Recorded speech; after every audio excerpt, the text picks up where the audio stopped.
Hello, my name is Sonal Gosai, and we're going to start this program now, okay? The Indie Author Day event. So, welcome everyone. Thank you for joining us today. Today is the 5th event for Indie Author Day. So, today we're going to let's talk about children. Again, my name is Sonal Gosai. I work at the Pohik Regional Library, and I am an information adult librarian.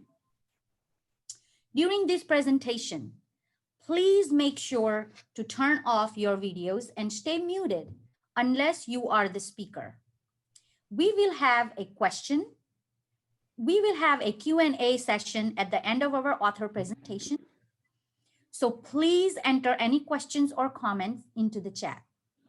This program will be recorded and available on the library's website. So you may be wondering, what is an indie author? What are indie authors and why do we celebrate Indie Author Day? Okay, let's see. An indie author is someone who self-publishes, and who wants to reach as many readers as possible and grow a profitable author publishing business. So, our annual Indie Author Day is a very special event for libraries and its readers because it allows us to meet and celebrate achievements and achievements of our local and indie writers. Today, we have a wonderful panel of writers to share their experiences as children's books writers. So I would like to introduce our writers today.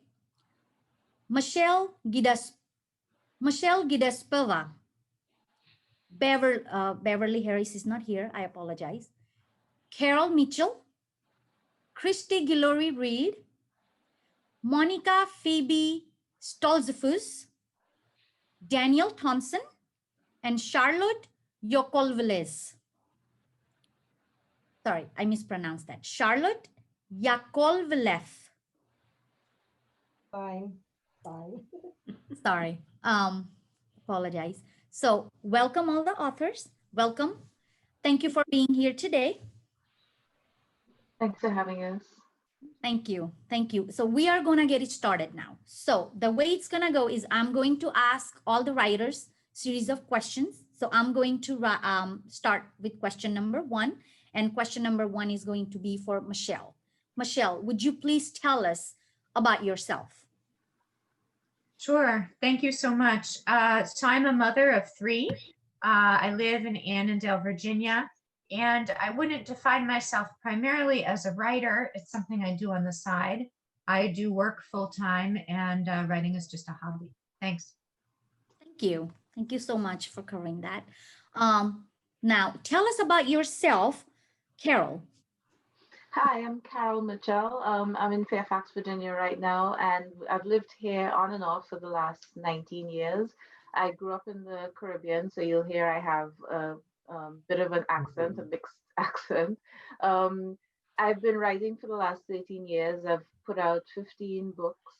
3 are on their way out. So, no, actually, it's more than that, but that's around the number. I think it's 18 now. It will be 18. I'm an editor. I also teach writing, and I teach English as well. I'm the mother of 2 teens, and that's, pretty much my life between. So I write and edit, and everything in my life right now is surrounded or arranged around writing and books, which is fantastic. I really enjoy that. Thank you, Michelle. And she's a great teacher. My daughters took English classes with her, and my daughter enjoyed them. So thank you. You're awesome. Thank you. Next, I would like to ask Christy to tell us about yourself. Hi, everyone. I'm having some video difficulties at the moment. And can you just come back to me? Because I want everyone to be able to see me because my video, I cannot turn it on right now. Okay, sure, I can do that. So Monica, would you like to tell us about yourself? Hi, thank you very much for having me. My name is Monica Phoebe Stoltzfus. I live in Lorton, Virginia, just down the road from the Kingstown Library. I am a mother of 3 girls, aged 9, 8, and 6. They were attending Island Creek Elementary before the shutdown, and now I'm homeschooling full-time because I used to be a kindergarten teacher for Montgomery County Public Schools before I became a mom. So I'm just kind of taking off one hat and putting on another.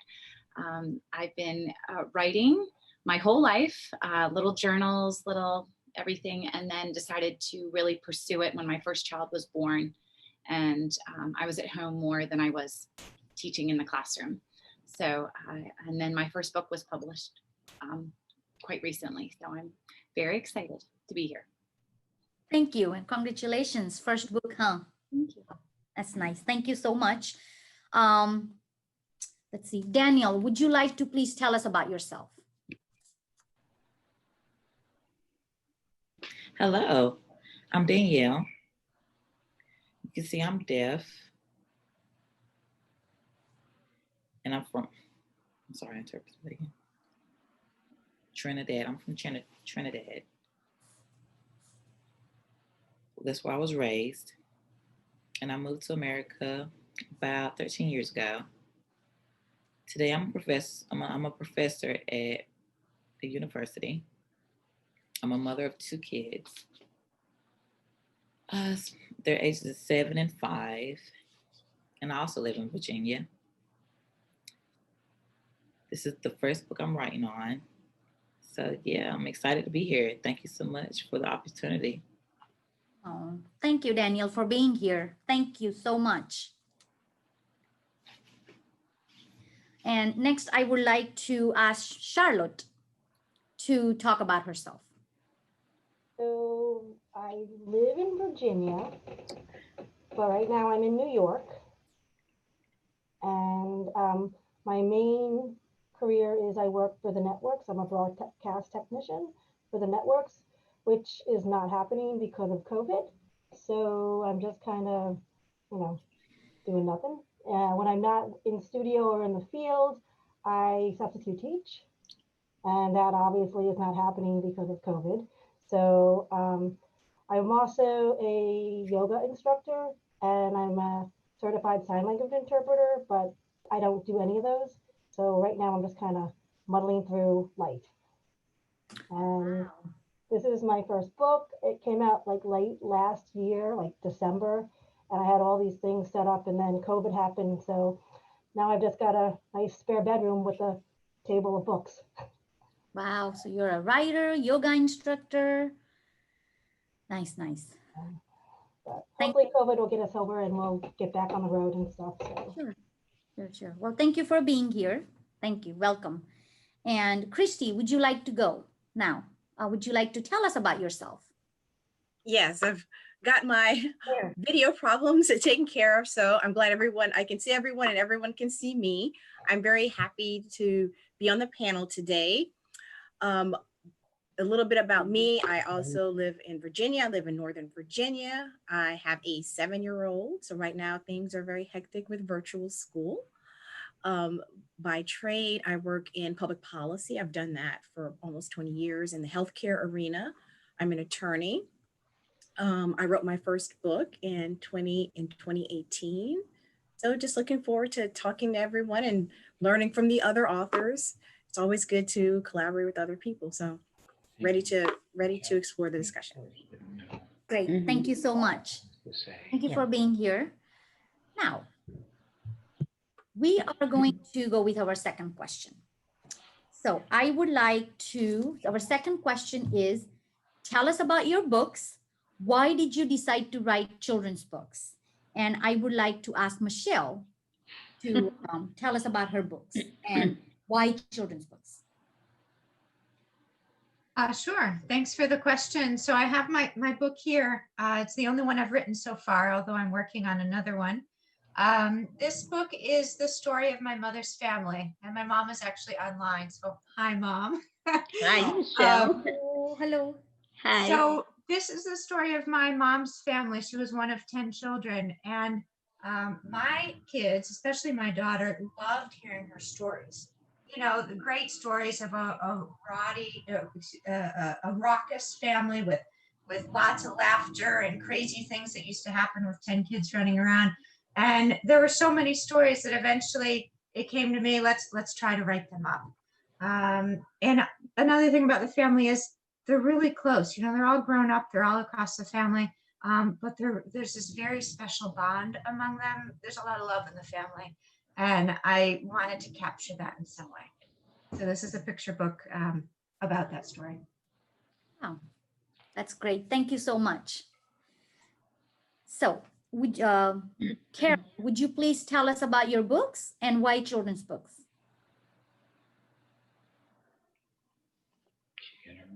Sorry about that. As I mentioned earlier, I've written 15 to 18 children's books, and I got started in 2007. I was at the time living in the Caribbean, and I had my children were younger, and they were avid readers. I mean, we read every night together, even though they were able to read on their own. You know, that was really a special time for us. But living in the Caribbean, I kind of wanted them to read books that reflected themselves, reflected their lives and their experiences a bit more. And I wasn't finding the books that I wanted.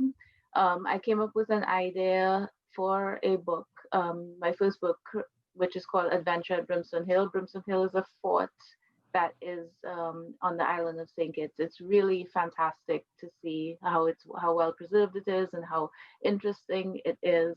And I visited there often. It's one of my favorite places in the world to visit. And I was there and I was thinking, you know, this would be a wonderful place for a kid. Like I could just imagine them going into one of these rooms and getting into some mischief and having a fantastic adventure. And I mentioned the idea to a friend of mine who was an author. And I said, you know, why don't you write this? And she's like, why don't you write this? And so I started writing it.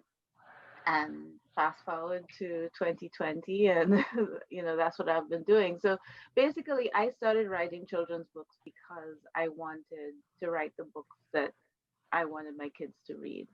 And then I continued even as they outgrew them, because I recognized that, you know, that they were being loved by the children who were reading them. And I was really encouraged by that. And so I kept going. So that's basically my story. I think a lot of children's authors start out in a similar way, you know, wanting to write the books that they wanted to read when they were kids. So. Wow, this is amazing. Thank you for sharing that, Carol. Oh, yeah. Next, Christy, would you like to tell us about your books and why did you decide to write children's books? Well, I'll start with the why children's books. For me, when my daughter was younger, because she's still little to me, it grew out of a desire to see more diversity in children's books. We would go to, you know, bookstores and other places, and many of the main characters did not look like her. I really saw a gap in children's literature, you know, especially presenting a strong African-American female as its main character. And it's also and I'll show the cover in a second, also a strong African-American family pictured as well. So I definitely wanted her to see people that look like her, and really now she can see herself because it's my family on the cover. I wanted her to not have a plethora of different ethnicities and race you can learn from, but definitely to see her own. So that was very important to me, why I wanted to write a children's book. And as for my book is about gratitude and thankfulness, something that I think is important every day, but definitely important in 2020, you know, and I got the idea basically from just kind of watching my daughter. At that point, she was 4. So just kind of observing the things that she was doing every day in preschool, but also more importantly, the things that we wanted to teach her as a family. And we really wanted to impart that taking time to recognize what you were thankful for is something that should be an everyday practice. And I also thought this would be a great message for children, no matter what they look like. So that's how my book, it's called Harper Counts Her Blessings. My daughter's name is Harper. It's how my book was born. Great, thank you. That's inspiring. That's very nice. That's very nice. Monica, would you like to please tell us about your books and why children's books? Sure. I'll as well answer the why first. I've always loved to read and write ever since I was little. And then the best fit profession-wise was when I graduated college, and I was in a brightly colored kindergarten room on my knees all day long, making reading and writing part of our day. And so, but I've always been quite the storyteller, for better or for worse. And I thought it would be a great opportunity to sit down with all these ideas and write them down. And I've had a notebook for a decade, and they're just filled with all these little ideas. Some are not good. Some have been turned into short stories or things like that. And it's good to keep track of them. And I like to flip back and forth with the ideas from years and years ago. My book is called The Ripple, from the ripple effect, the idea of a ripple effect. And it started off as a conversation with my oldest daughter, who's now 9, turning 10 in a few days. And she was probably about 3 or 4. And we were walking, and we had just talked to her about stranger danger. And I was walking in the neighborhood and smiling and waving at everyone, saying, "Have a good day. Nice to see you." And she caught me red-handed, and she said, "How come you're smiling and waving? Do you know those people?" And I said, "No." And she said, "But you told us not to talk to strangers." Oh, I'd like to think that a kind smile and a friendly hello can change the course of someone's day. And so there a seed was planted. And then just a few months later, I watched It's a Wonderful Life at Christmas with my husband. And I looked at him and I said, "This movie is so amazing, the way you feel afterwards, how one person affected so many." And I thought, I wish there was a children's book where a child could see that too. And he looked at me and he said, "Well, write it." So I did. oh, So this is simply just about a young boy in the city who smiles at his grumpy doorman, and he goes along with his day. And unbeknownst to him, but to the reader, his smile has been passed along and is affecting so many people. So wow. I miss that. With the masks these days, I miss smiling and I miss seeing smiles, but the message is still true, that you are one person and you can make a big impact. Yeah, with the mask, you can look at someone and they don't know whether you're smiling or not. You can see it in their eyes a little bit. Yeah, I am like you. When we go on a walk, I'm like saying hi to everyone. And I have now my daughters are 12 and 14. And my 14-year-old's like, why do you embarrass us? Why do you have to say hi to everyone? I was like, little smile can help. And yesterday she just told me, she's like, they can't see you smiling. Teens are. So I'm definitely gonna look into your book. Thank you. It's great. Thank you so much for sharing that. So next, I am going to ask Daniel to talk about your books and why children's books. Daniel. Okay, so my book. Daniel, tell us about your books and why did you decide to write children's books? Okay. Can you hear the interpreter? Yes, we can hear you. Okay. So the book I wrote, it was an event that happened at home in Trinidad. And it's about deaf children in the Deaf Institute. So I noticed that the children didn't read that much. And when they started reading books, they never connected with the characters in the book. And the books often connects with the sound of the snow or certain sounds. So when I grew up, I was hoping they would be motivated from the books that they read. So my goal for writing the book, I started writing and adding more. I'm sorry, interpreter missed that. Spell that again. Oh, so in my childhood, I was hoping that I would enjoy stories that I read, and I noticed that I always felt so alone. So that meant for me to write my book, I wanted other children to enjoy it.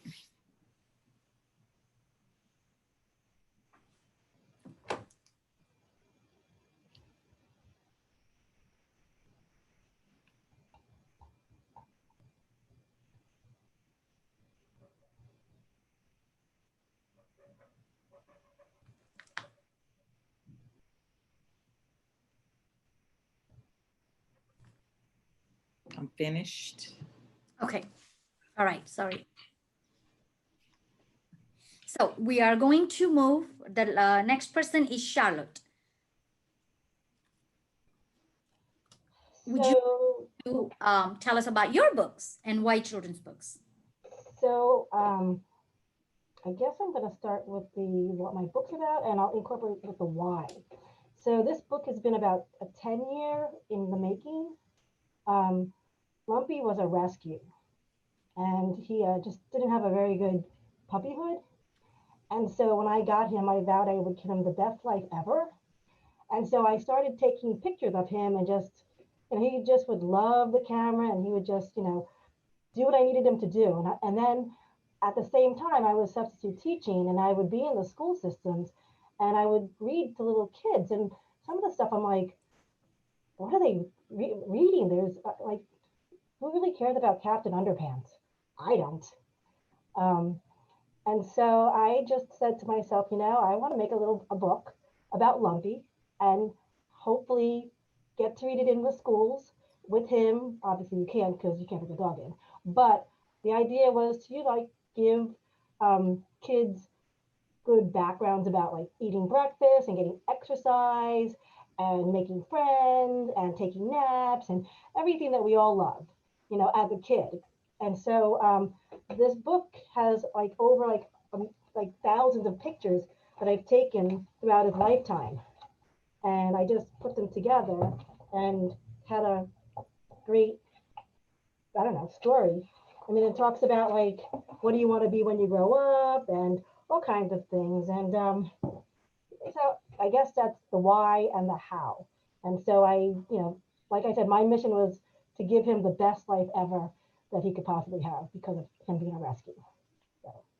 Wow, that's a great story. Thank you so much for sharing that. Now, thank you, Charlotte. We are going to move to our third question. Where do you get your ideas? Michelle, would you like to go first? Sure. I think Christy didn't have a chance to answer the last question though. Or did she? Yes, I did. Okay.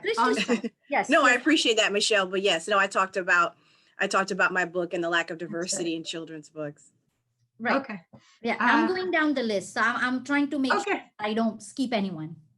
So how do I get ideas? I think in general, ideas come when you're doing something out of the ordinary.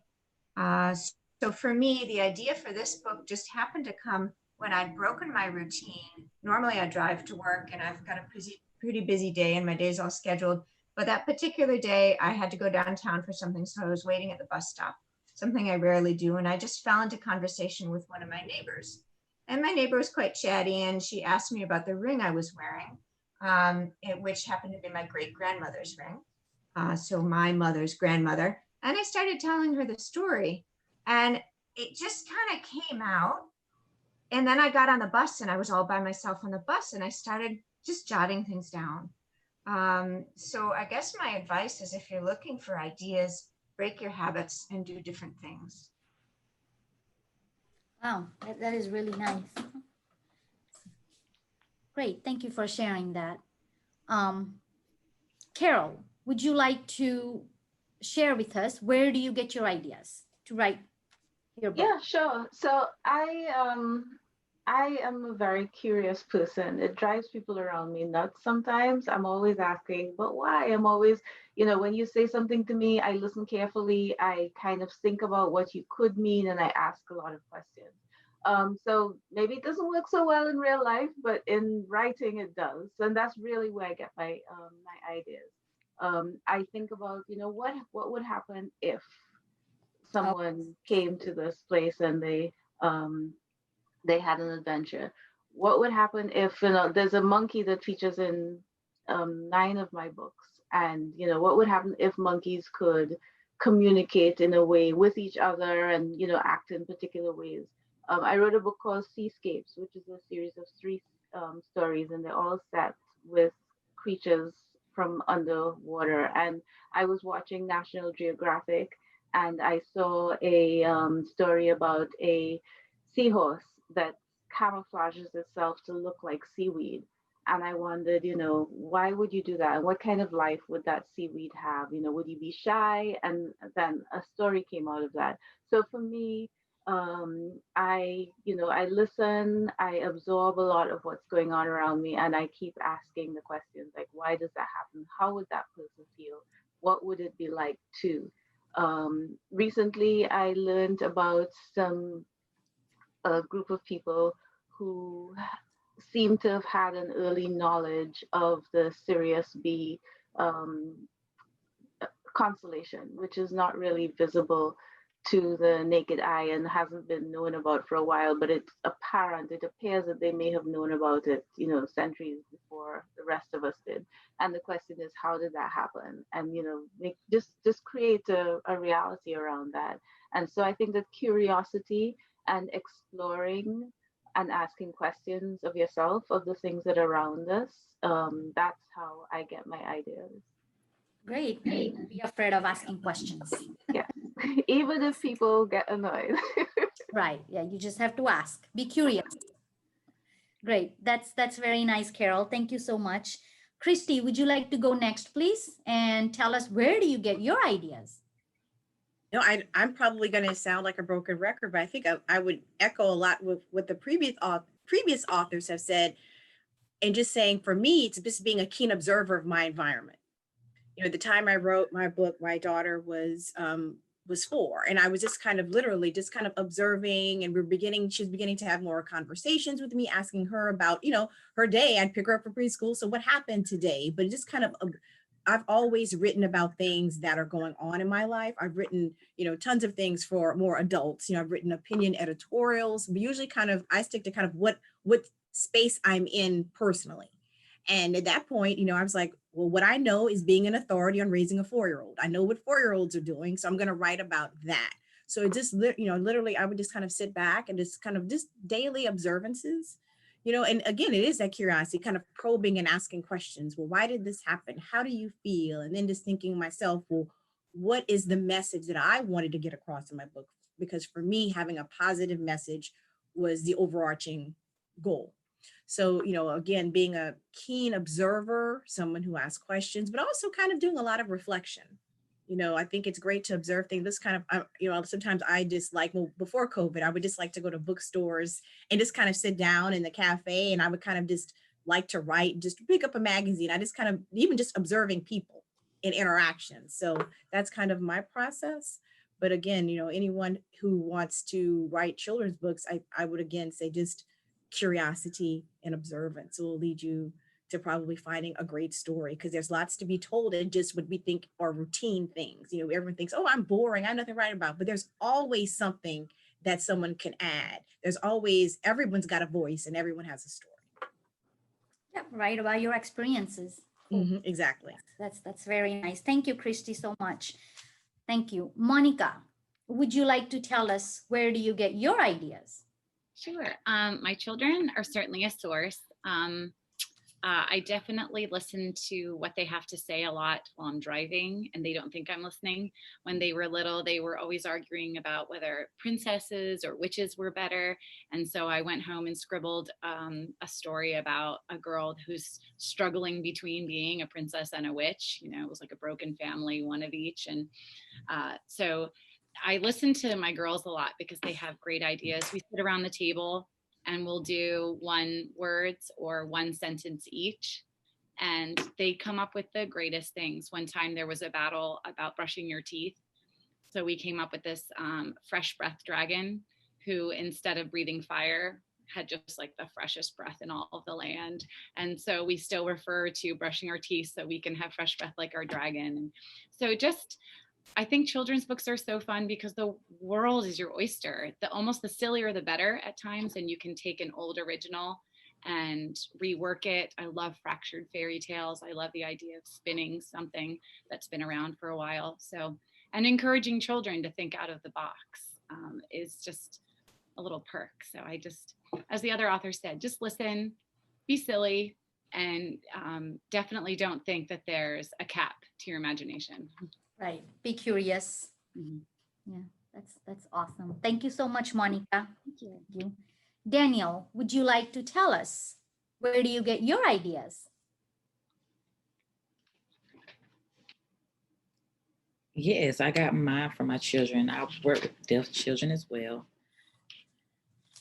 But both of my children are hearing.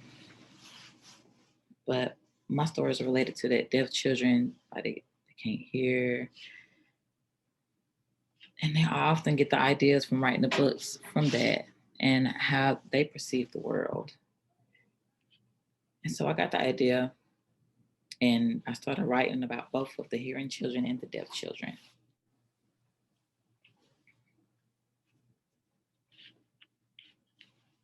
Okay, thank you, Daniel. That's amazing.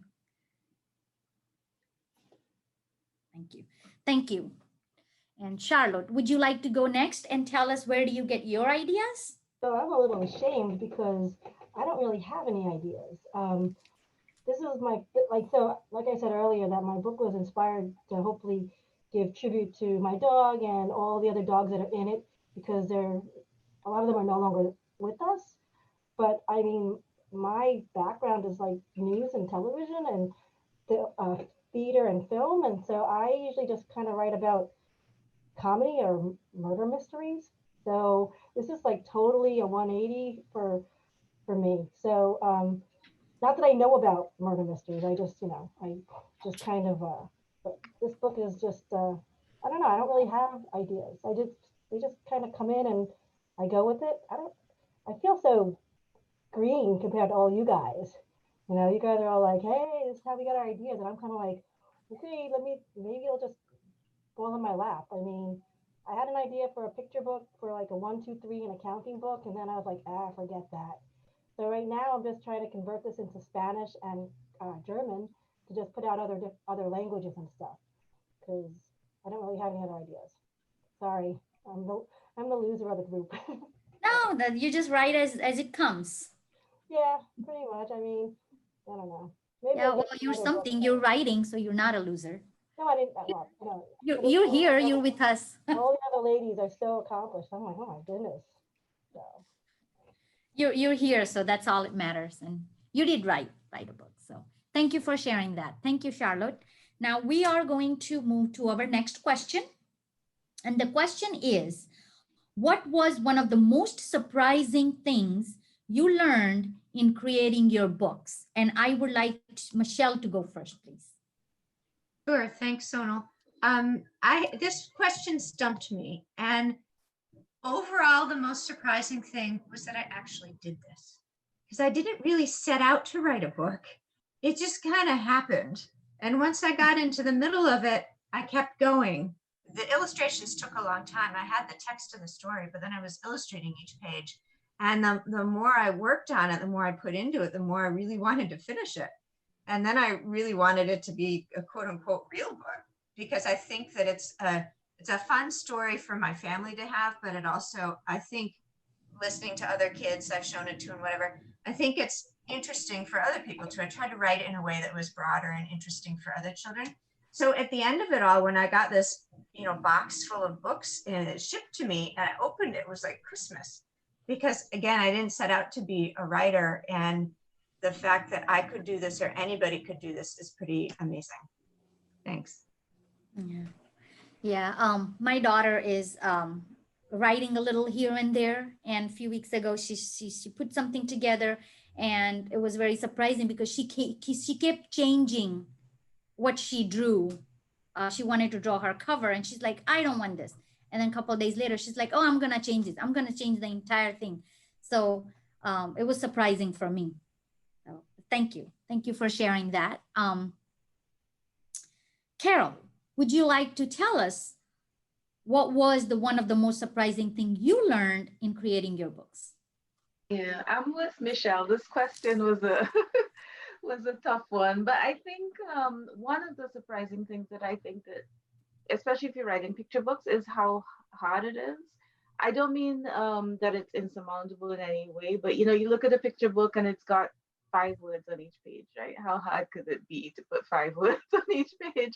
But the truth is that to really, narrow an idea and a feeling and expression, and to generate emotion in your reader with just a few words and the picture is really quite a feat. And you write the words, which is what I tell people I teach, like, put the words down.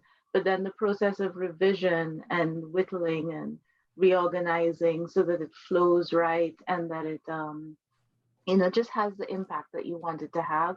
That process is really quite involved and can take quite a bit of time. And so I think for me that was one of the surprising things that came out of writing the books.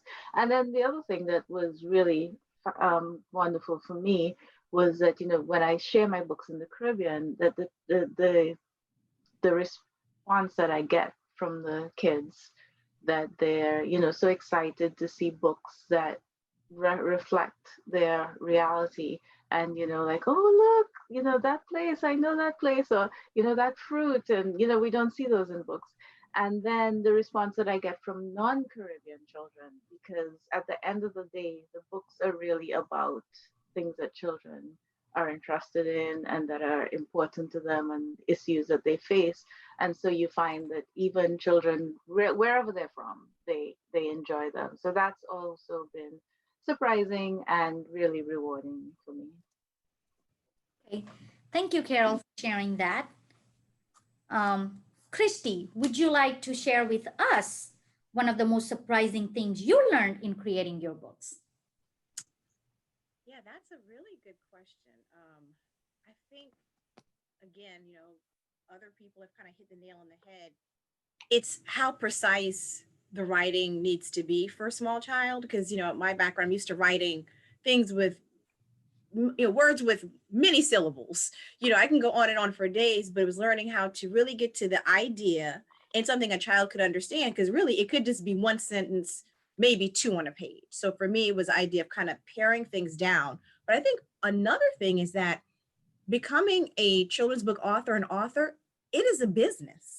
Learning about this business. And I would tell anyone, you need to really kind of understand that this is a business, even from where your books are placed, where they're sold.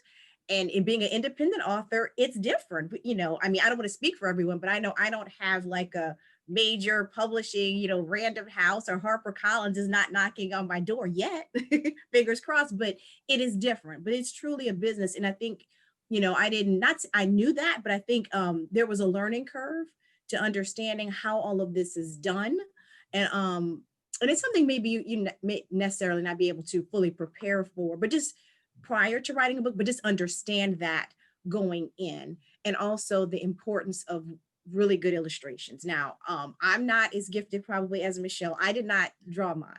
I did not do mine. I worked with a wonderful illustrator who looked at, I don't know how many pictures I sent of him, sent to him of my daughter, my family, where, people can instantly look at the cover of my book and say, oh, that's you, that's her, her room, getting it precise, but just understanding how much kids are going to look at those pictures. And that's where they're able to get the context. So the illustrations matter so much. So there are a lot of things. I wouldn't say there are, obstacles per se. It was just things that I learned along the way. Okay, well, thank you for sharing that, Christy. It's very nice. Monica, would you like to share with us one of the most surprising things you learned in creating your books? Sure. I feel like I need to go like buffet style and pull out from each of what these wonderful women have said, because all of them are very true. If I had to highlight two, it would be, yes, trust and knowledge. The trusting part was that I was paired with an illustrator that I found on Twitter, and then she and I were, she was contracted by my editor, and I just fell in love with her illustrations. So I was so blessed. But the idea that my part of the work was done and my words were there, and I had an image as I wrote my words, I thought I knew what I wanted to see. And then to wait for those illustrations to be paired and then to see them for the first time, it was such an element of trust that, this was all going to work out, that the illustrations were going to tell the visual story that my words were doing auditory. So that was a beautiful exercise in stepping back and trusting. And then my husband is in sales and I have a very sweet, adorable 6-year-old. So between the two of them, they do a lot of marketing for me. My daughter will tell anyone at Wegmans that her mom writes books, and then my husband that's kind of his thing. So learning to confidently put yourself out there was something that I was never good at as a child. So that's why I was more an introvert in writing. So learning to be proud of your accomplishments and mention to people on the street that you have written a book that they might enjoy, or to approach a school, or to do all this, that was a huge learning curve. Because again, as a small press author, you don't have the big 12 or the big 10 like knocking on your door, and the movies tend to Hollywood-esque that ability of writing a book, and that it happens overnight and that everybody wants it. So you have to do it's a big learning curve. Oh, wow. Okay, great. Thank you for sharing that. Thank you. That's really nice. Daniel, would you like to tell us the most surprising things you learned in creating your books? I think the most surprising thing was that I saw a few things. One is trying to find the publisher, like trying to publish my book. It was so hard. I mean, the writing was the easy part, but trying to get the book to be published was hard. I wasn't expecting that part. And I was like, oh, maybe somebody will get it for me. But it was a struggle. It was a long time to get it published. So that was challenging. Yes, it was a big challenge for me. Okay. The second thing, well, yeah, it took me like a year to finally get it published. So that's I wasn't expecting for it to be a year. And it surprised you when it finally happened. Yes, it did. It surprised me when it finally happened. Okay. The book itself, like the quality print of it, like the age of the book and the coloring of it. I never thought, when I finally got my book and I read it and I realized the color and the quality of it was also included in it. So yeah, it was very hard. And the second thing was like advertising my book, and try to continuously advertise it and try to think and create of an advertisement for it and a website for it. I just never paid attention to it before. And when I thought about it, it's harder than writing the book itself. And it surprised me.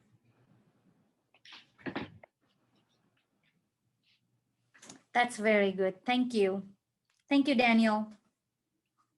Thank you for sharing that.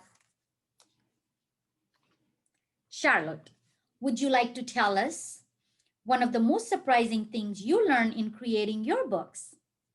So I think everybody has touched on everything that I experienced. I'm not quite sure, but for me, the easiest thing was the graphics, because I have a degree in computer graphics and photography and all that stuff. So just putting it together was the easiest. But like Christy had said, it's a business, and that whole process was just overwhelming. I'm not quite sure how people did their books, if they went through like Kindle or Book Baby or however. But I decided to just go and publish it myself without print on demand. And I got my books printed over in China, and just dealing with the language barrier, the time change, customs, all of that stuff was just overwhelming. But at the same time, I'm really happy that I did it, because I liked what I wanted, a certain thing, which was my end pages to be printed, and print on demand, you can't get that. So that was one of the things that I said that I wanted to do, and I was going to just make that happen. But now with COVID, I had to reformat my book again for print on demand, so you can get it on Amazon. And it was like a matter of like just a little bit of tweaking, but enough that it created like months of work, because it was just off by like a couple millimeters. And so that was just I didn't expect that to happen. I really thought that I could just take what I did for one printer and then give it to them. And they were like, nope, it's not going to fit. And so that took a lot of time. So I think it's like Christy said, it's the business side that was just the trials and tribulations of trying to figure out what do you do, what's the next step, what and terminology, like what's an arc? I don't know. That's something Noah had, okay? And you know, it was kind of like, you know, what's an imprint? Your reviews, you have to send them out for 6 months in advance just to get a review back, maybe. I mean, it was a long process, and I'm thankful that my illustrator, who's also like my audio guy and my lighting guy from all my other stuff that I do, him and I worked really well, and so I didn't have any problems with like any of the illustrations. I would come in, tweak them, he would tweak them, and we were good to go with that. But everything else, he was like, Charlotte, thank God you're dealing with the Library of Congress number, the ISBN, the barcode, blah, blah, blah, blah. All that stuff that you don't get when you're not doing a print on demand book. Does that make sense? It does. You know, those are the things that, like, if I had to tell anybody, figure out what you want, what's your end goal, and your budget. Because if you have money to throw out the window, just do what you want to do. But if you don't and you're on a budget, you know, take your time and figure out what you want to, what you can afford and what you can't afford. Does that make sense? Yes, plan ahead, organize your. Yeah, I mean, it's just, yeah. But I'm glad I did it, you know, so. Looks Yeah. like you learned a lot from it. Yes, I mean, I think like everybody else said, you know, they're surprised that they got a book published and it's done and it's great. And so I just, you know, I'm thankful that I try to take away everything good, even though like there were times I was like, I don't want to do this anymore. What was I thinking? This is horrible. And then I said to myself, no, I promised that I would make a book about Lumpy and I'm not going to give up on this. And my illustrator put in so much time with me too. And I promised him. So I felt like I kind of owed it to other people other than just me. So. Nicely said. Thank you so much, Charlotte.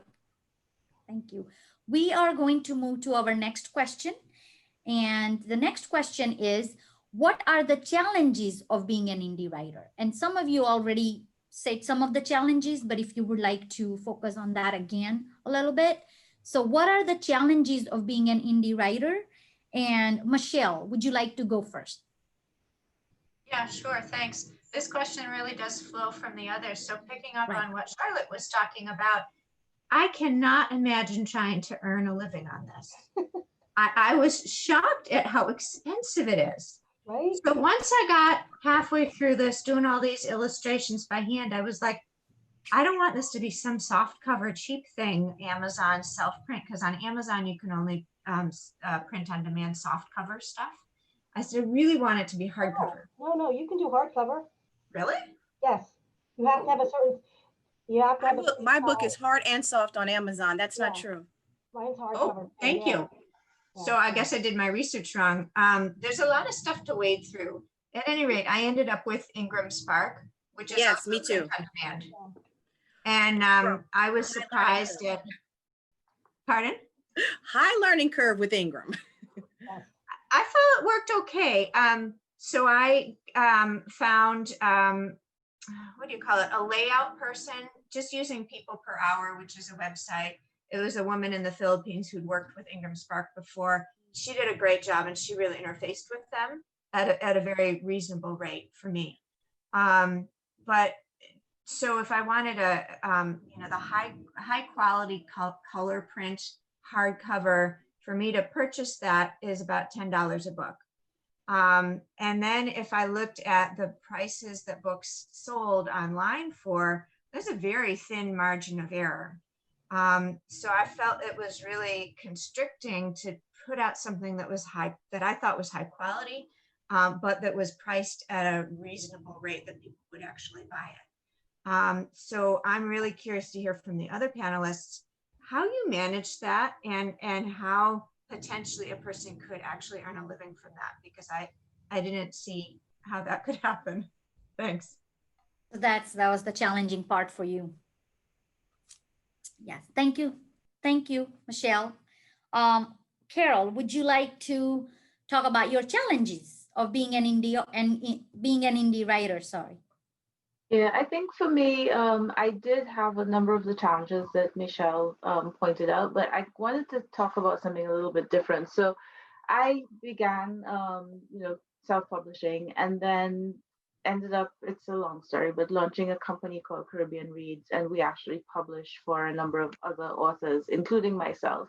I've been trying to work myself out of that because it's a conflict of interest, obviously, and I have had some success. I'm going to be doing a couple books with HarperCollins coming up. But in terms of what I've found is that one of the struggles for indie authors is the idea that because you haven't passed through that gatekeeper that gets you to the traditional publishers or the big publishers, that your book is not quite as good, that there must have been something wrong with it, why you self-publish, and that there's nothing that could be further from the truth than that. I think people choose to self-publish for a number of different reasons.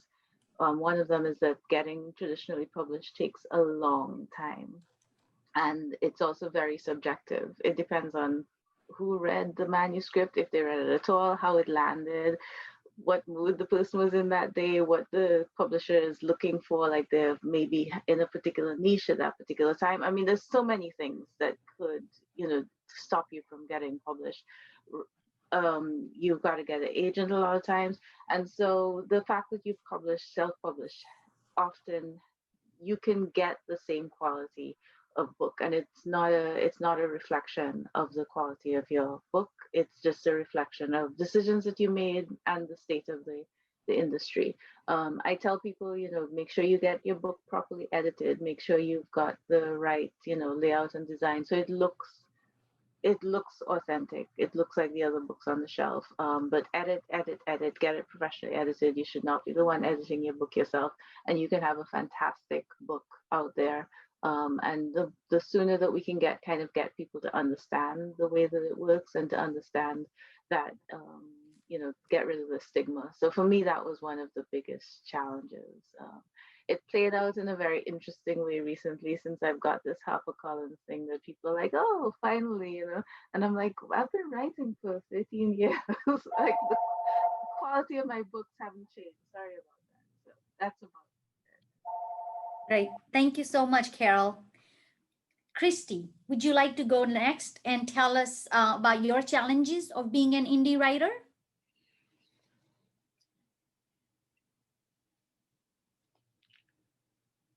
That may connote negative experience. I mean, for me, it's all been learning, but I agree a lot with Charlotte. It's a lot. I used Ingram, and I wanted to answer at the outset just really quickly Michelle's question about making a living. I'm going to just be honest. I think writing one book, I don't know if you're going to make a living with one book. And even a couple, because also, even if you go through Ingram, or let's say your book is sold on Amazon, when I really started to press and understand, you price your book at a certain point, there's printing fees, and then Amazon may take a cut. I mean, by the time, sometimes you're really making not a lot per book.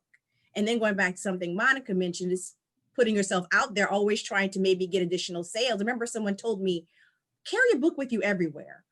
And it makes a lot of sense. I always, before I had them in my trunk. If I was in the grocery store and I told somebody something, I'd always have my squares in case they wanted a purchase, and I had books. But it's really the answer to my question. It kind of leads up to the whole marketing. That's a whole beast unto itself. I've participated in a number of local book fairs, even approaching that from the beginning. You had to think about, what is my table going to look like? I ordered a 6-foot retractable banner. You have to make sure, I got my image of my book there. I got business cards printed, bookmarks, giveaways for the table. All of these things cost. It's great to participate in things, but even book fairs, there's a fee. It's, I think, to the point of, you have to set for yourself a goal of how much do you want to spend on things versus how much you think you're going to make. I probably have not recouped everything I spent in the production, because I was really fortunate to be connected with an illustrator who has now gone on to be a best-selling author. He's won a Newbery Award, and he interfaced with Ingram a lot for me. So that took some of the pressure off. And now next book, I will be learning everything and all the nitty gritty of how to do this. Even when I did my book in hardcover. First, I did it soft. And then when I did my book hardcover, even just basics about, I think there's something where you can calculate the width of the spine, you know, calculating where you want the price to be. All of these things take time.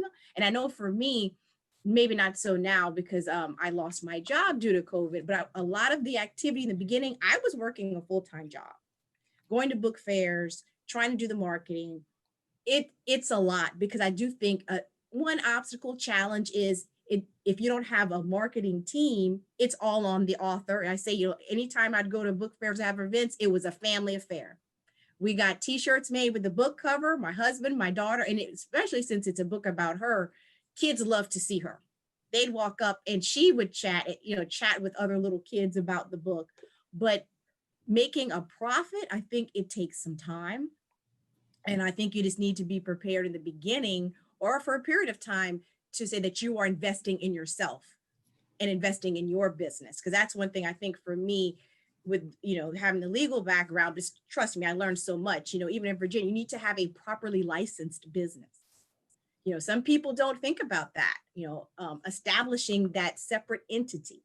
It's a lot of other things that go into the book other than just the book that sometimes are a headache and sometimes they bring you joy. So I think you just have to be prepared for all of these different aspects. And I'm not trying to our listeners, I'm not trying to dissuade you. We're just trying to give you our experiences with this. So it's a lot. And sometimes also, yeah, going back to Carol's point, people hear independent author and they do kind of sometimes take a pause like, like why? Well, that's the route we've chosen to take.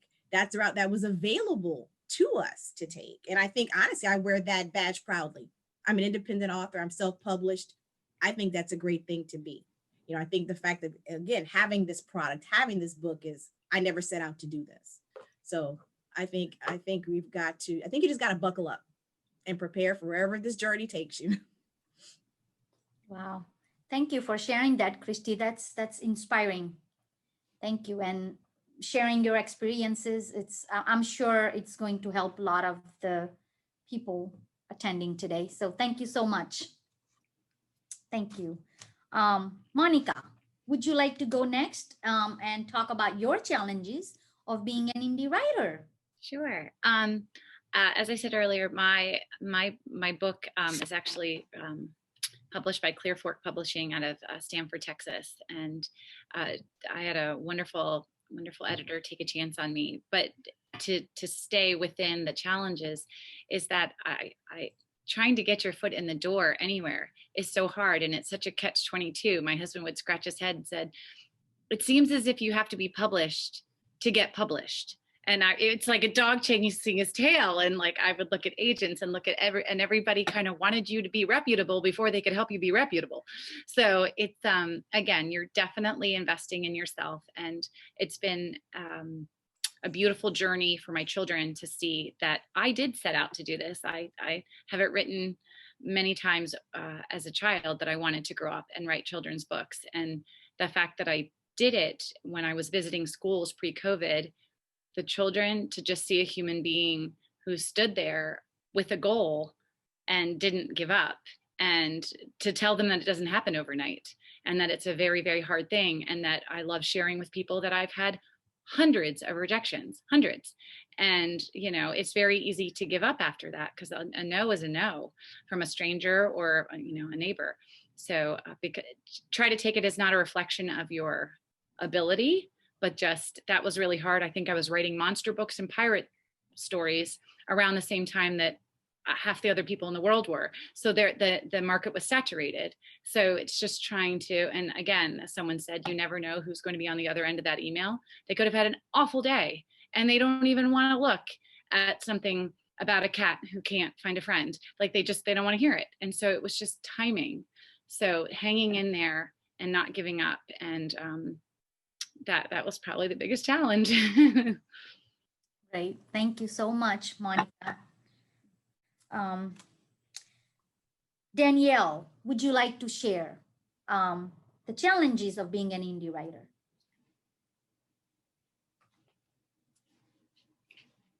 Yes, I think the biggest challenge is I'm new.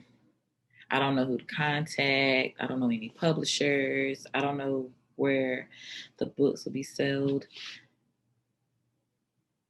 or how to do the author. I just feel like it's more challenging I'm sorry, give me 1 minute.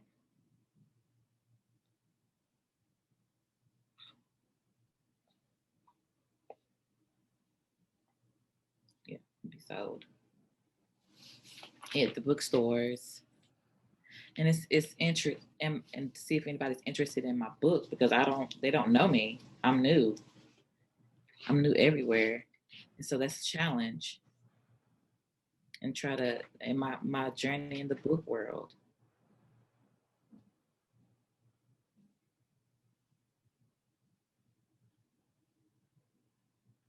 Oh, Fairfax, okay. In Fairfax County, the librarian, I know the librarian, but for my books to be sold there, I don't know how I would sell my own book. They don't know my background and my profession. So it was very challenging for me. It's a new world. I had an idea about the book and I started writing it, my goals about the book and try to improve my book. And that was my goal, to try to improve my children's book, but it was very challenging to get my name out in the book world. So I would say that was my definite challenge. Yeah, but you did it. You put it behind and you're here. Yeah. Congratulations. You did it. Yes. Thank you. You're welcome. So I would like to ask Charlotte to share her challenges of being an indie writer. So, like Christy had said, the whole thing with the business, I think I was blessed because I already had one set up for films and things like that. So I just kind of umbrellaed under that. So that was a blessing that I didn't have to deal with. But like I said, my challenge was dealing with giving up not selling out, meaning I wanted end pages, I wanted a certain size, I wanted something, and at that time, Amazon did not provide it, and Ingram was just a little bit, wasn't doing end pages. So I said to myself, okay, I need to just bite the bullet. I had some extra cash. So I was like, this is my budget. This is what's going to happen. I'm just going to suck it up and deal. And then when that comes out, I can look at print on demand, and I ended up going with Ingram for the print on demand and Amazon. But right now with COVID and stuff, I think my biggest challenge was the fact that, in December, I ended up with 10 boxes of books that came over from China. And I was like, holy cow. And I was hoping to get them out and go to schools and book signings. And it just went, zoom, it just shut down. And I was like, great. So I guess that right now it's COVID is the biggest challenge. But I was able to get some out because, as Chrissy says, you always carry one in your bag. You always got them in your trunk. You always got your little card reader and stuff like that. And I ended up selling a bunch right before Christmas at one of the supermarkets where the wine lady was. And it was like I was pushing wine and pushing a book. And so, I sold like 50 bottles of wine and like 20 books. So that was that. But I think the biggest challenge is being humble and humility, just to, you think you got a great product and even your friends are like, yeah, I don't want a book. And it's for whatever reason, but it's always like a little disheartening to know that you think your friends are going to support you and maybe they're excited for you, but maybe they just don't want a book. You know what I mean? And so you have to just remember, not everybody is going to like your book, even though you think your book is the greatest thing on earth, you know? And so I think that's the biggest challenge I have. It was just, even though, my friends' dogs are in it. They're like, no, we don't want a book. I'm like, but your dog is in it. You should buy a book. They're like, yeah. I'm like, okay. I'll just get a little whiteout, won't have, just take it out with some whiteout. But yeah, I think that's the biggest challenge is just to realize not everybody's is gonna be a fan, Right. and stuff. So Yeah. Accepting that it's going to be a challenge. Well, Yeah, thank you so because much, Charlotte. everybody thinks if you have a great book, you know, it's about a dog who gets lost and then finds his home. Yay, everybody's happy. You know, so it's not always, people always don't want that. You know, they want Captain Underpants. Right. Yeah. Thank you, Charlotte, so much for sharing that. We are going to move to our next question, and that is, does writing energize or exhaust you? And I would like Michelle to go first. I'll be really brief. The writing totally energizes me, and the illustrations totally exhaust me. That's all I got to say. Great. Thank you for sharing that. Wait, what was that again? Say it again. I said the writing energizes me. I've got another one written, but I'm facing this mountain of illustration, which is fun, but I'm not ready to start it yet. So that's a daunting prospect. Okay. Well, thank you so much for sharing that. Carol, would you like to tell us how you feel? Does it energize you or exhaust you? Well, first of all, I want to take my hat off to Michelle because I can't draw more than a six figure. So it's really awesome that you are illustrating and you're able to do that. I would love to be able to do it, but it's just like you got to know your lane, right? And that's not my lane. But for me, writing definitely energizes me. I enjoy that process of just, the words just kind of coming out and onto the page. The what exhausts me is the revision process, which is what I'm going through now with one of my books, and it's just the really coming to grips and letting go of something that you've written that you're thinking, oh, this sounds so good. I'm like, but no, it doesn't quite work. It doesn't fit the character. It doesn't whatever. It's gotta go. And so that whole process for me is the exhausting part. But love the writing. Would love to just write and then hand it over to someone else and say, go fix that. But yeah, that's how it is for me. Great. Thank you so much, Carol. Christy, would you like to tell us if writing energizes you or exhausts you? Got a quick answer too. It's energizing. I think the exhausting part for me right now is thinking about the next one. I don't want to exhaust myself before I even start, but it's thinking about topics. I have a little pad. Sometimes I just keep things, a pad near me in case I have an idea. I just want to jot it down because I'd like my books to have, hopefully, there's another one to be connected and have a central theme. And it's trying to continue that theme, but actually just putting words down, I find it's energizing. Sometimes it's like this, it's like getting it out. It's like a process of just like catharsis. Like, I'm just going to get this out of me and I'm just going to put it down and then let it marinate a little bit and I'll come back to it. So it's freeing. It's freeing. It energizes you. Okay, great. Thank you so much. Monica, would you like to share your experience of writing, whether it energizes you or exhausts you? Sure. It's funny because I think if you had asked me this maybe 10 years ago, I would probably say that the writing part is what energizes me. I love to write. I just don't have as much time these days with the girls as I did a decade ago. So I think my perception on what is acceptable writing has grown and matured. And so I'm currently editing a book with my editor, and those are the little parts that I have, and it's very energizing, the changes we're making. And so I'll pop out of bed with a new word, one word, to say it better, I hope. And I'll write it down, and I'm just so excited about how one change has kind of flowed into the story. So my writing time is so much smaller, and it's taken such a different form than it did before when I was like free writing and all these different stories. So that was a long-winded way to say. Wow. But I'd say that it does energize me, but it's a different part of the writing that energizes me now. Okay. Wow. Great. Thank you so much.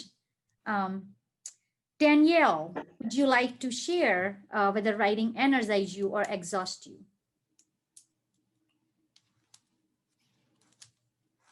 Writing energizes me, yes. I'd be so excited to write, but the editing over and over, constantly editing, becomes extremely exhausting. And normally publishing the book, and trying to advertise my book, I'd be so exhausted. Okay, so looks like writing is everybody's enjoying writing, not the editing and marketing and publishing and other stuff. So that's good to know. Yes. Thank you. Thank you.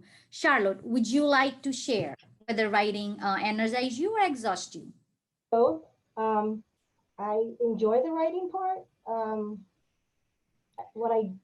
like everybody else said, it's the editing, the fact that we have to do everything online now when you're tweaking. Ooh, is that going to get cut off? Is that the margin? Where is that? All that stuff.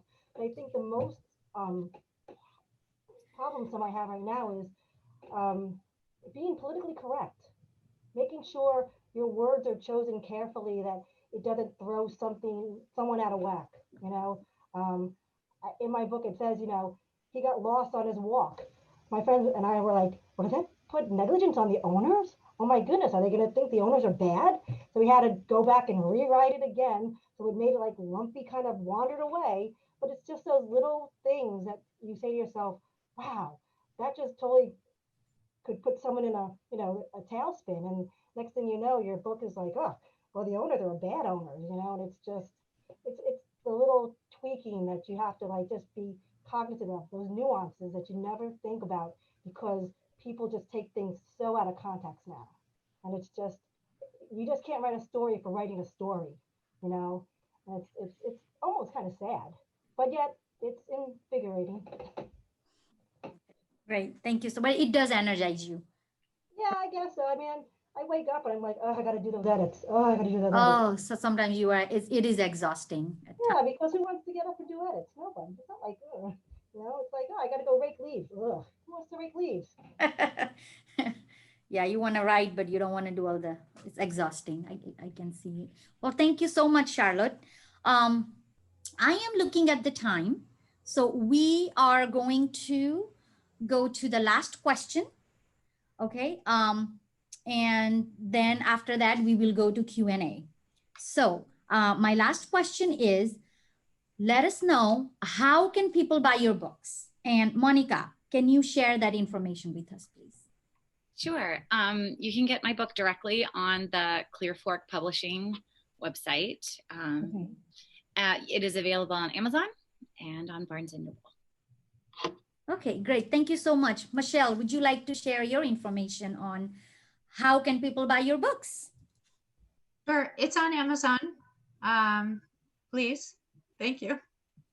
You're welcome. Carol, where do people can buy your books?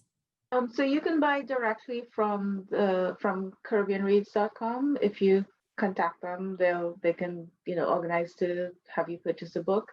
The books are available on Amazon and Barnes and Noble. A few of them are in. You can find them on like Walmart and some of those other stores. And there are a couple of bookstores that have them, but I don't have a list offhand. Just small independent bookstores, and then they're all over the Caribbean. But for up here, mainly Amazon, Barnes and Nobles are the best places. Okay, that's good to know. Thank you, Carol. Christy, where can we buy your books? I'm going to show the cover. Harper Counts Her Blessings. You can get it Amazon, Barnes and Noble, or you can also purchase through my website, and that's a whole nother discussion, having an author website.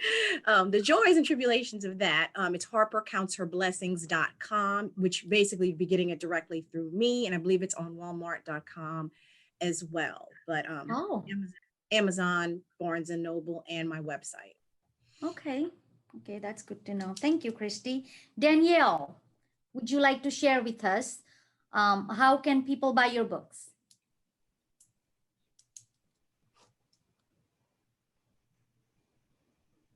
Buy it from Amazon,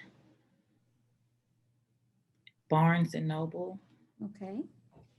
And my publishing website is in the UK. Oh. Austin.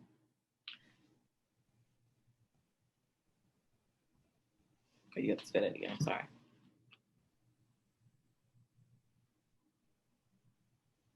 McCausey. I'm not sure if I'm saying it correct. I can't say it. I'm sorry. Austin, Macaulay, publisher. Those are the three where you can buy my books from. Okay. Okay. Thank you so much. Thank you, Danielle. Charlotte, would you like to tell us where we can buy your books? So for the past year, it's been out on my back of my car, in my trunk, or out of my spare bedroom. But I have a website, lumpymelonhead.com, and those are the ones that have the end pages printed, and I autograph them and put something nice in it, or say something special. And as of the 1st of November, it's now on Amazon. So I was kind of like, yay! But I don't know if it's anywhere else. So but anyway, yes. So back of my car, my home, my website, or Amazon. Okay, so most all of your books are on Amazon and other. Okay, great. Thank you so much. I know looking at the time, I did have to skip one question. So a message to all the writers. If you have to say something, add last minute notes, last thoughts, please do it now before we start Q&A. If you want to add anything else, you can say it now. Or should we let me know if it's okay for me to move to Q&A? This was a wonderful opportunity. I enjoyed it. I was a little nervous because you could tell I'm very chatty, but it was fun. You did well. It's been really fun talking with the other authors because everyone has such a different way how they landed at their book, and it's always so great to hear from other people. It'd be great to for us to be able to exchange info because I've got some questions. But no, this has been really nice. I think what's good to know is that we're not in the same boat. We're in the same boat, Yeah, literally. Yeah. Yeah, like oh look, you're over there, but I'm up. Yeah, so it was nice. You're probably like, oh, everybody's facing same challenges. But I think we all knew that we would get through it. That's the key. We think that we all said to ourselves, oh my goodness, what are we doing? And then we all said, oh, we can do this because somebody else did it already. Great. Okay, so I think I will move to we do have about 3-4 questions I see. So I am going to move to Q&A. So a question I see from Michael. How did you find a publisher, especially for your first book? What research did you do to find your publisher? Feel free to go. Who would like to answer that? Or so a question. Well, I know I am my own publisher. So let me clarify. When I first did the soft cover, my illustrator has his own publishing company. He's done a number of books. So I went through him. And then on the second run, I learned a little bit more, got my sea legs, and I published it myself. I mean, but still I'm a self-published author. So finding a publisher, Monica probably can speak to this. I know she is a publisher. I just thought, out of the gate was, that's sometimes fairly difficult, but I did it myself through Ingram, self-publishing. Anyone else like to add anything? Or should I move to the next one? So I asked a lot of my friends who wrote books. I asked a lot of friends and said, hey, what do if you can't find a publisher, because I think it was Monica said, how you trying to bridge the gap. You can't, it's kind of like you want to do this and you can't do it until someone picks you up, but you can't get picked up because you don't have a publisher. So it's kind of like, all right. So I asked a lot of my friends who had already done stuff and they're on Ingram and, they went that route. And I said, would you go traditional? And they said, no. Now with self-publishing, they would try to go Ingram. I guess at one point Baker and Taylor was around. Mm-hmm. A lot of my friends said they would go Book Baby. And I said, well, yeah, I don't want to go Book Baby because of certain things that I read. And there was another one that contacted me and I was like, oh, this is a great idea. It's going to cost me $1,000. Okay. And then my friend was like, wait, look at the fine print. And I was like, oh, geez. And so there was a lot of stuff that I just said, yeah, you know what, I'm just going to go with my own imprint and do that one, and then go with Ingram for the other languages and all the other stuff. So I just, it's yeah, you have to try to bridge the gap, and you just can't. You know, and that's just the hardest thing, I think. Okay, well, thank you so much for covering that.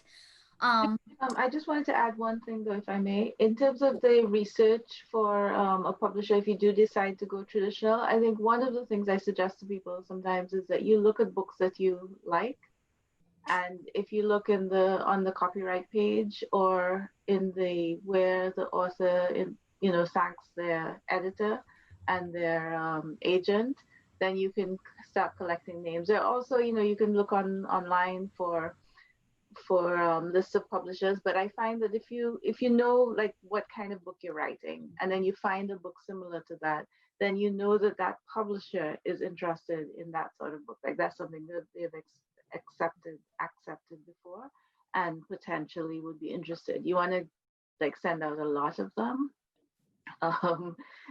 This is it's a waiting game. A lot of times it takes 3 to 6 months for you to get a response, and you've got to keep fighting through those no's and no's and no's until you get a yes. I see Monica is nodding, but she's not. What did you? I was going to say, I'm encouraged by the way that the industry is changing, though. That it's number one, it's much more accepting of indie authors, and that people are doing it themselves. Not only that, but they are moving away. Not only are imprints being born every day, but that when I first started, I went to Barnes and Noble and I bought the book, So You Want to Publish a Children's Book. And it was almost like the How to Drive for Dummies. And it was awesome. And to see how much that list has changed in a decade is amazing, because there was this, there were a lot of closed doors. And now the amount of houses that accept the term is unsolicited manuscripts. So you don't have an agent, you are new to this, things like that. You're not, Michael Grisham. Then there's more opportunities than I believe ever before for new writers to be found. So be encouraged. Oh, that's good to know. I'm sure it's Question for you. Very helpful. Monica, I have a question for you, Monica, or anybody. How did you decide if the press or the publisher that contacted you was a vanity publisher versus not a vanity publisher? Yes, I had to look that up.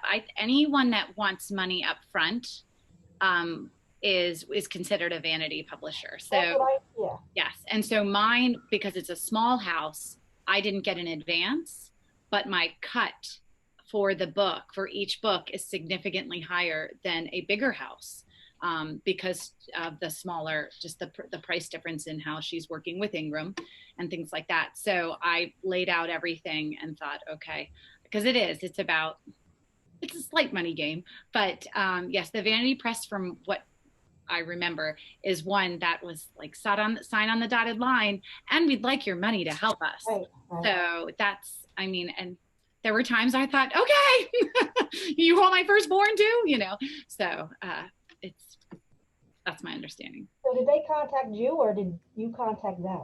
No, I submitted. I was on submission constantly, and this editor, actually, it was a blessing, because she said, I actually have a lot of this kind of story. Do you have anything else?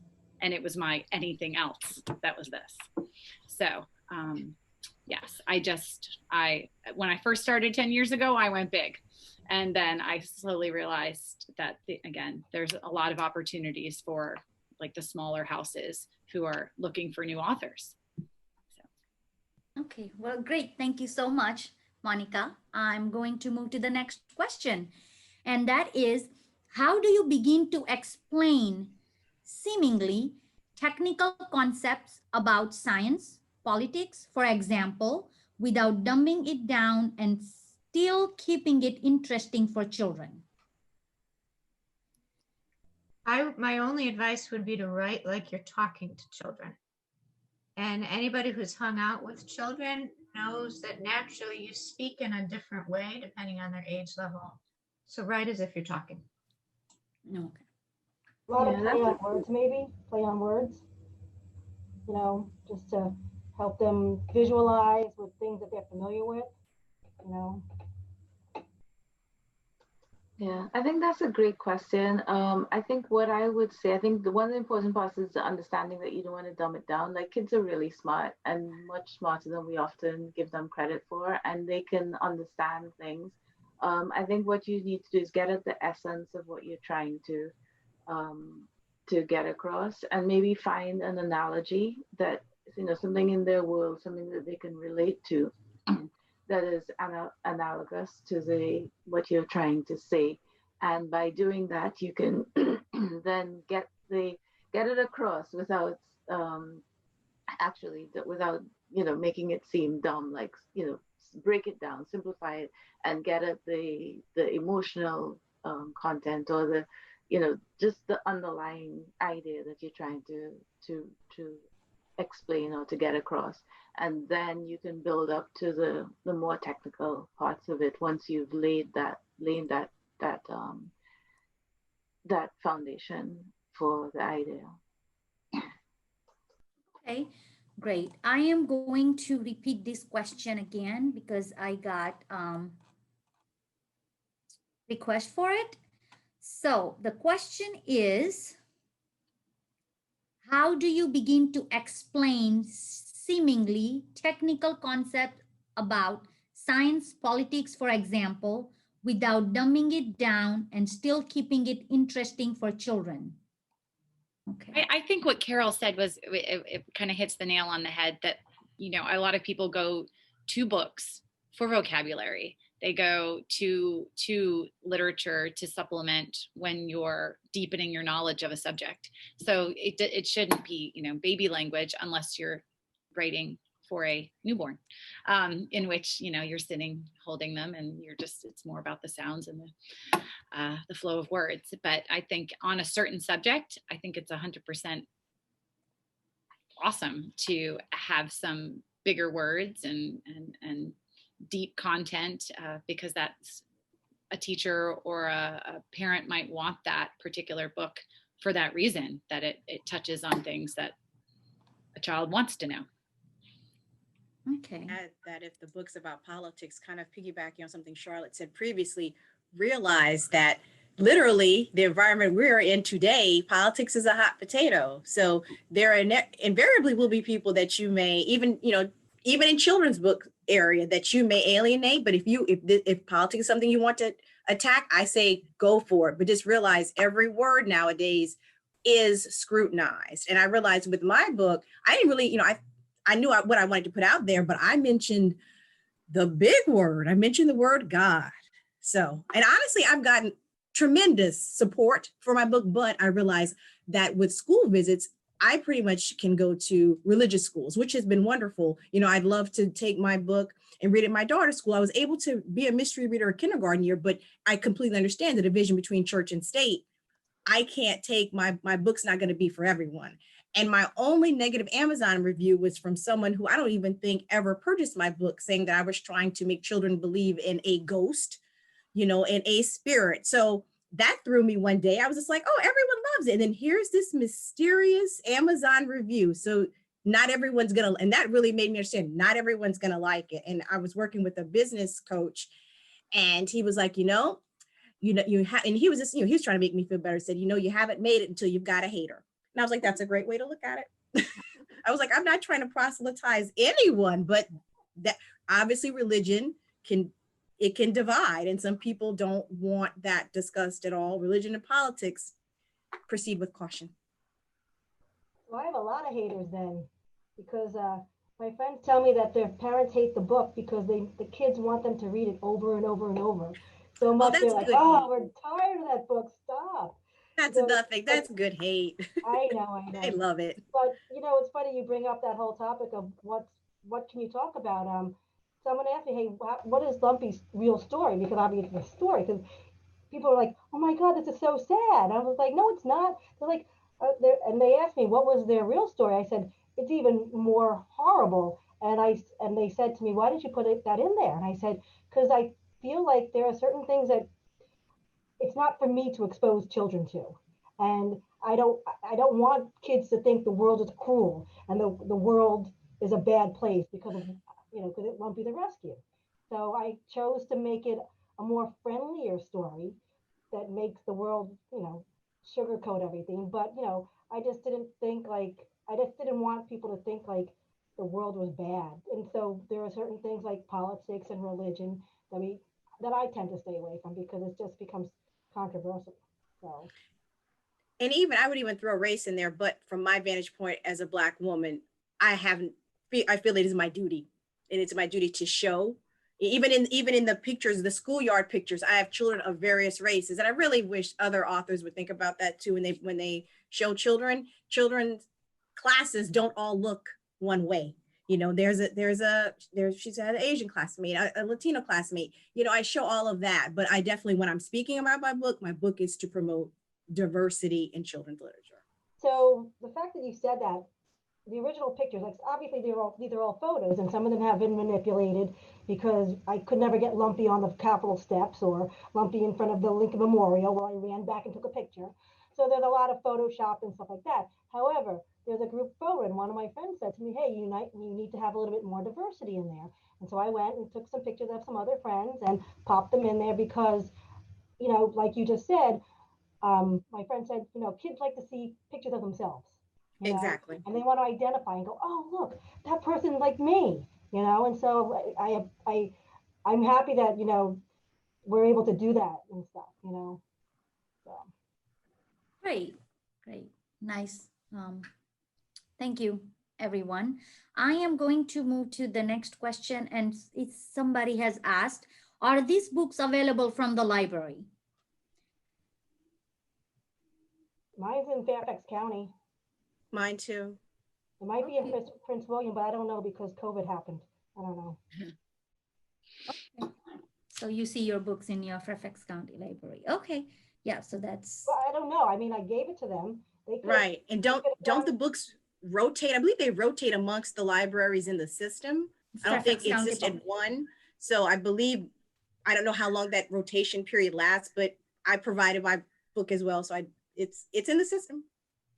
So yeah, go on our website, on our catalog and see if you see it there. And if you don't see it, you can request it, right? Yes, yes, you can request it. And if you don't see the book in the library, in the Fairfax County Public Library System, our interlibrary loan services is currently closed because of COVID, but you can certainly request it when when everything opens up again. Somebody just has a comment. Amazon will sell hardcover pod books, but I don't think they produce them in-house. And somebody has answered to that. It says Amazon does not produce in-house, but they do sell hardcover. Yeah, that was my response. That's to my knowledge. They're not going to produce. That's Christy. Okay. Yeah, they're not producing books. They're selling. They're selling books, and they will do hard. They'll sell hard, soft. But yeah, they're not a production. I mean, of course, the whole Amazon KDP, that's a whole separate thing. I don't know anything about that, but it's saying straight regular Amazon, they're not producing books, and they'll do. Right. So you have answered to that question. Yeah, I see your name. Okay, great. Thank you, Christy. Let's see if any more. I'm just gonna check and see if we have any more questions. Would you recommend finding an illustrator before submitting my book to a publisher, or just sending in what I have and the publisher will help with the illustrations? How much money do you have? Right. And then are you hoping to have a publisher? Do you have one? My gut tells me, and I could be wrong, everyone's experience is different. I would say try to get as much finished as you can before submitting it. I think that what Charlotte was getting at might help was how much money do you have? If you are looking for a traditional publisher, you can go without the illustrations, and if they love the story, they'll find an illustrator for it.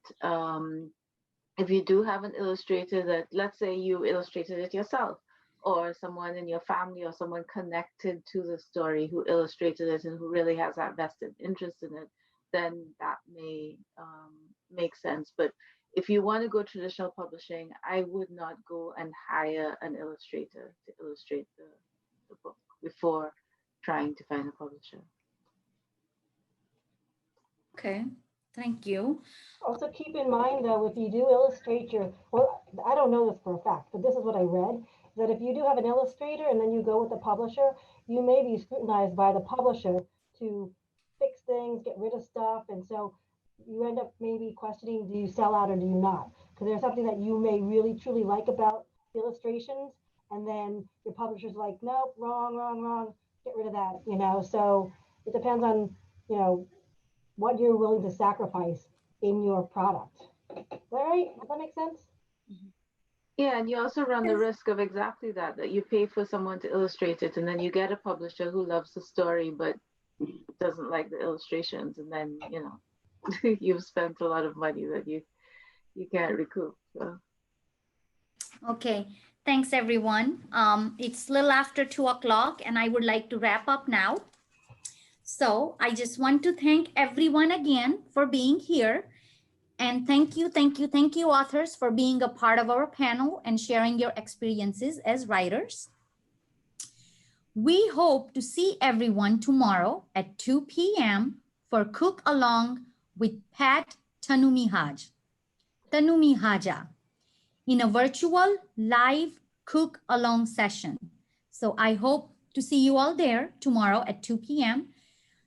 She will make Thai basil chicken rice and quick cucumber kimchi. And she will give tips on how to make the perfect stir fry. So I hope to see you all tomorrow. Thank you for participating today. Thank you. Thank you. All the writers. Thank you. Pleasure meeting everyone. Bye-bye.